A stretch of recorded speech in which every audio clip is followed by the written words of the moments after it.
Hi, I'm Joy from J.H.Leather, and in this video I'm going to show you how I create digital patterns for use in leathercraft. So for this tutorial I will be using Adobe Illustrator, as that is what I use to create all my PDF patterns, acrylic templates and DIY kits. And so we are going to be creating a vertical card holder today, and I'm going to be showing you each step as I go within Adobe Illustrator. And then if you are interested, there's also going to be a section where I then show you how I turn that into a laser file for use as a DIY kit or as an acrylic template. We are now going to jump into Adobe Illustrator and get started. So to start with, what we're going to do is we're going to open a new file, and as this is quite a small project, we're just going to start with an A4, and I have these sort of quick selections here, so I'm just going to click on the A4 option. And that is going to open a new file for me. So the first thing that I want to do is actually change the units on this. So I'm going to go to the properties up here on the right hand side, and then in units where it says points, I'm going to go and select millimeters because that's what I like to work in. Now we have our file open and ready. What we're going to do is start by drawing a rectangle. So we're going to go over here to the rectangle tool. I'm just going to click once on the page, and that's going to bring up the dimensions. So I want my one to be 70 millimeters wide by 95 millimeters high. And how I got to that measurement was the standard credit card size is 85 by 55 millimeters. So I've added 15 millimeters onto the width and 10 millimeters onto the height. So that's how I got to those measurements. And so what we're going to do, press OK, and then that is going to create us a nice little rectangle here. So we're just going to move that up the page. And what we're going to do is we're going to start by just rounding the corners on the bottom. So we're going to go up here to the direct selection tool, which is the white arrow button, and we're just going to draw a box over the bottom two corners, and you can see that's highlighted and there's these little blue dots here now. So what that means is that it's just those two corners that are selected. So I'm going to go down here over on the right to where it says corners, and there I'm going to put 10 millimeters because I think that looks quite nice on this project. And so that's sort of the base setup that we're going for here. And so what I'm going to do now is I'm going to hold the Alt key and I'm going to duplicate this. So by holding Alt, you duplicate the item that you've got. So by holding the Alt key, we're then going to drag this over and we're going to make a copy of it. So now we have two rectangles. So the second rectangle is going to be our front pocket. So we're going to make that a bit shorter, because obviously it's going to be the front pocket. So I'm going to make that 70 by 70. So that is our two base sort of parts cut out. So what we're going to do is just make this a bit more interesting. We're going to sort of just create some shapes in it to make it look, like I said, a bit more interesting rather than just having it as a straight cut pocket. So what I'm going to do here is go back over to the rectangle tool, and I'm going to right click, and that's going to bring up the other options. And what we want is the polygon tool. So we're going to click on that, and we're going to click once on our page, and we get this box come up which has different options. And for this, I want to create a triangle, so I just want 3 sides. I'm just going to change that to 3, and now I have a triangle. So what I'm going to do is just move that into position where I want it to be, and sort of just get it to the nice shape that I like. And you can do this with any shape. It doesn't have to be a V shape. You can use a circle and do sort of a circle cut out if you want. But I just want it to be just sort of quite a nice shape, really. And when you're doing sort of shapes and stuff like that, if you hold the Alt button whilst you are resizing, it's going to resize from the middle. So that just makes it a little bit easier. You don't have to keep moving it left and right. But I think that looks quite nice, I think. And basically, by having this card at the top, it's going to make it easier for us to pick out the cards that are going to be sat in the centre pocket. So now we have our triangle ready. What we're going to do is just make sure everything's aligned. So we're going to highlight both the rectangle and the triangle and just make sure they're in the middle. And then we want them so that they're both aligned at the top on this one. So we've done that. And now what I'm going to do before I then sort of get this shape into the finished shape, I'm just going to copy the triangle over. So again, I'm going to hold Alt, click on my triangle and pull that over to the front pocket so they both match, and then again we are going to line those two up. So now we have our shapes, how we sort of like them. We need to just build them up. So basically we've got to cut that triangle out of the top of each of these sort of pockets. So what I like to do is use the shape builder tool. So for that, we're going to press Shift and M, and that's going to get the shape builder up, or you can come over here and you can see it here on the left.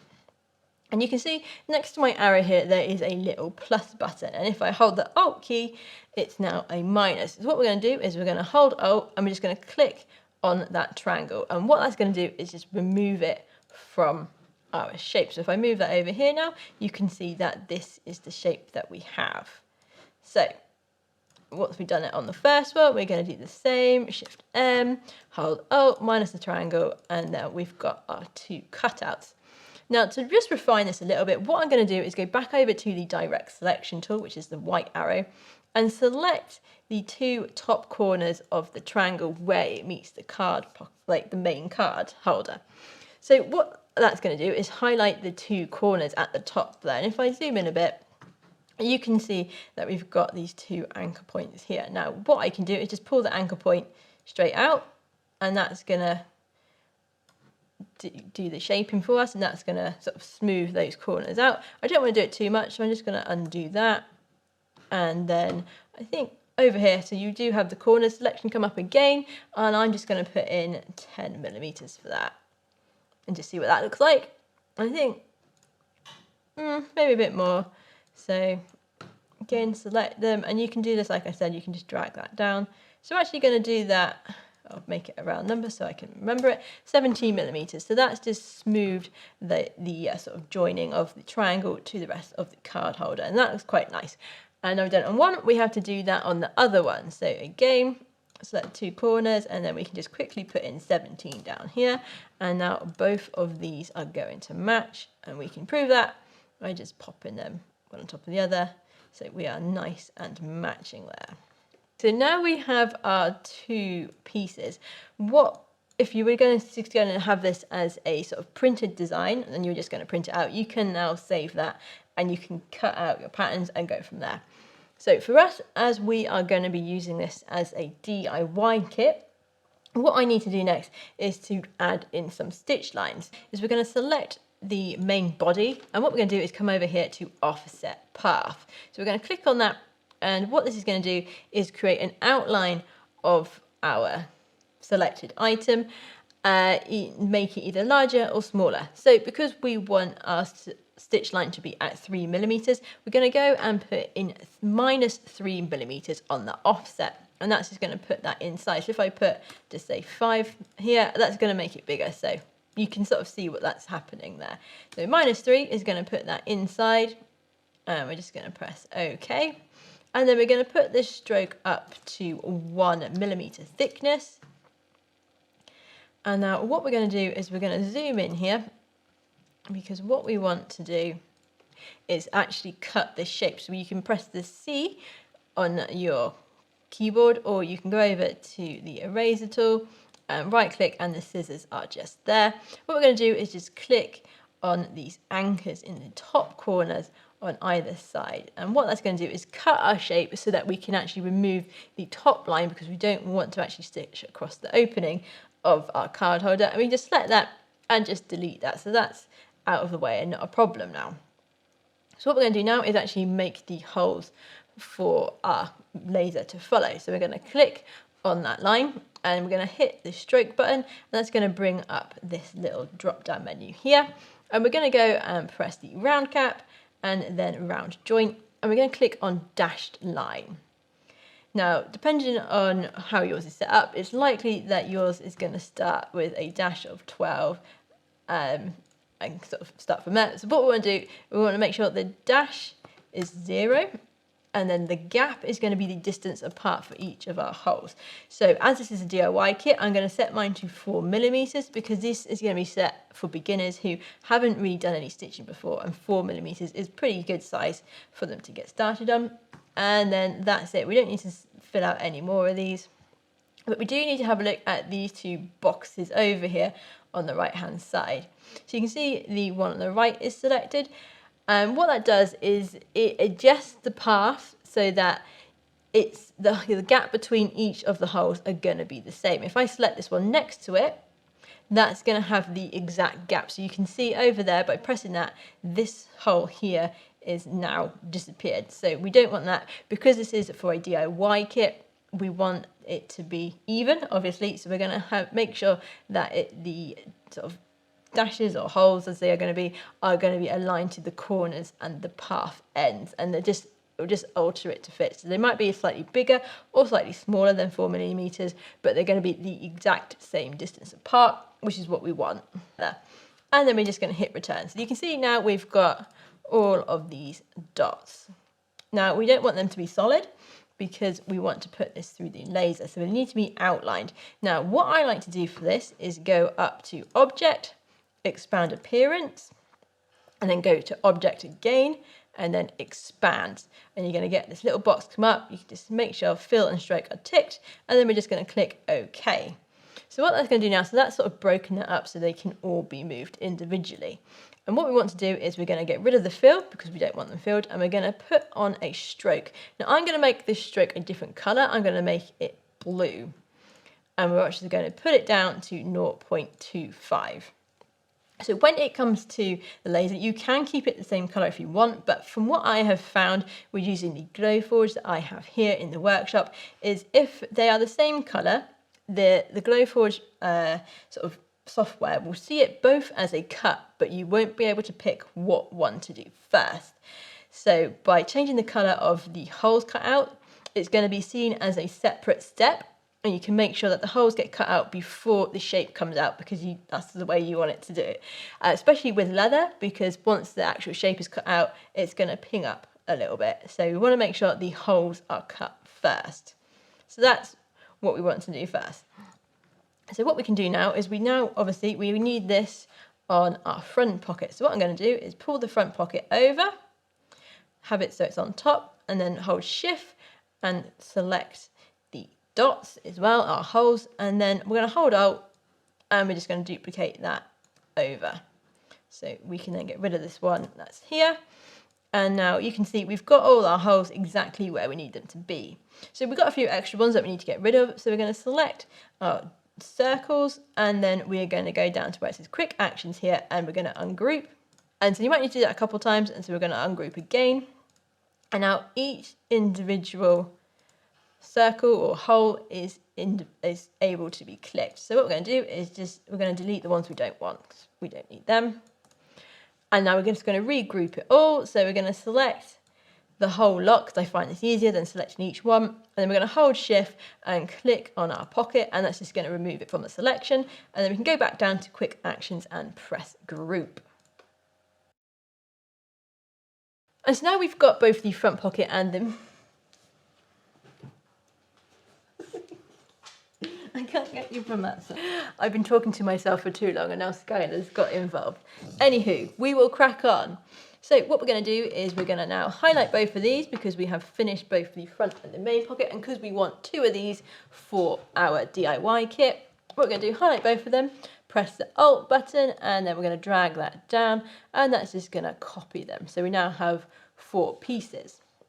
So what we're going to do now is we are going to export them. So we're going to highlight them all and then right click, export selection. And what I'm going to do is just rename that here and put this as vertical card holder here. And then I'm going to save it as an SVG file because that's what the Glowforge likes to use. And then we're just going to export that to where we want our save file to be. That is the main sort of designing done, and what we're going to do now is head over to the Glowforge software and get it all plugged into there. Alright, so I have now turned the Glowforge on, which is what you can probably hear in the background, but I'm just going to show you how I set up the files within the Glowforge software. So what we're going to do is we're going to head up here to New Design, and let that load in. Now I have just got paper in the Glowforge at the moment, just so you can see what it's actually going to look like. And what we're going to do is we're going to head up to this plus and upload our artwork. And it's just going to process the design. And now, like I said in my podcast, if you've listened to that. For whatever reason, when I save the SVG files, they come out really small when they're uploaded into the Glowforge software. So what we're going to do is we've got that selected, and we're just going to go to the resize option down here. And you can see this is what these sizes come up with. I've still got the program opened, or the file open in Adobe Illustrator. And what I'm going to do is just going to copy this height, which is 191.411 millimeters, and head back into the Glowforge software and just paste that in, and then hit the select button. And now we know that this is going to be the right size. Now, this is coming up as unknown, so what I'm just going to do, I'm just going to put copy paper in just so we can see what this looks like. So you can see here I've got, on the left hand side, you can see I've got cut and then cut, and you can sort of see here that this is the circles or the holes for our stitching. If you hover over it, it will highlight which one it is, and then our cut is going to go second. So that is it. That is all the sort of settings that you need sort of to do, just to make sure that your whole cutting is going first, and then that your actual outline of each piece is going to be cut second. Alright, so I have gone ahead and put some leather into the machine. What we're going to do is just arrange our patterns so that they fit nicely onto this bit of leather. I have now got this laid out how I want it to be, and obviously this isn't £20 copy paper, so what we're going to do is we're going to use an uncertified material, because this isn't a Glowforge material that we're using. I am using 1.5mm veg tan shoulder, specifically the burnt tan lived-in hide from Metropolitan Leather. So we just need to put in the 1.5 thickness here, submit that, and now we need to enter our settings. So for this, I think I said in my sort of overview video, I have set up my custom settings for this. And so what I've done here, I'll show you them. I've got 1.5mm leather, and I got to this by using, or by looking at the thicker or the medium leather option that they have for the leather that they sell themselves. Did a test with that and then just altered it as I needed to. And for me, these were settings that I want. So for cutting, I want a speed of 203 and a power of 85. I'm just going to do it in one pass. So that's it. And then if you want to save that, you can then just head up here and save it. And if you needed to change it, you can just change it and then save it, or you can add a new one. So we're going to go back and have that to a 1.5mm leather cut, and do the same for the outside. And then what we're going to do is we're going to get that cut out. So we're going to go up to print, and it's going to work out how long it needs. Oh, it's auto focusing. It might be a bit noisy. Actually, that's going to work out how long it needs to actually print this out, and then we can get it printed, and I'll put it together and show you what the finished project looks like.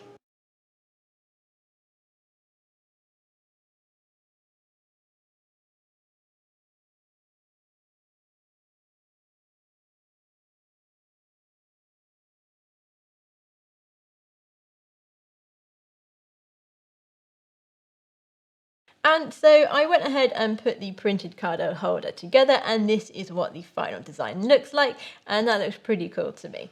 So thank you very much for watching this video. I hope you enjoyed it and you learned something from it. And if you are interested, there will be a premium DIY kit of this card holder as well as an acrylic template, and I will link them in the description below. Now, if you are interested in purchasing a Glowforge for your business, whether it be for leathercraft or not, there is a link in the description with my referral code where you can get up to $500 or equivalent off a machine. So thank you very much for watching, and I shall see you in the next video.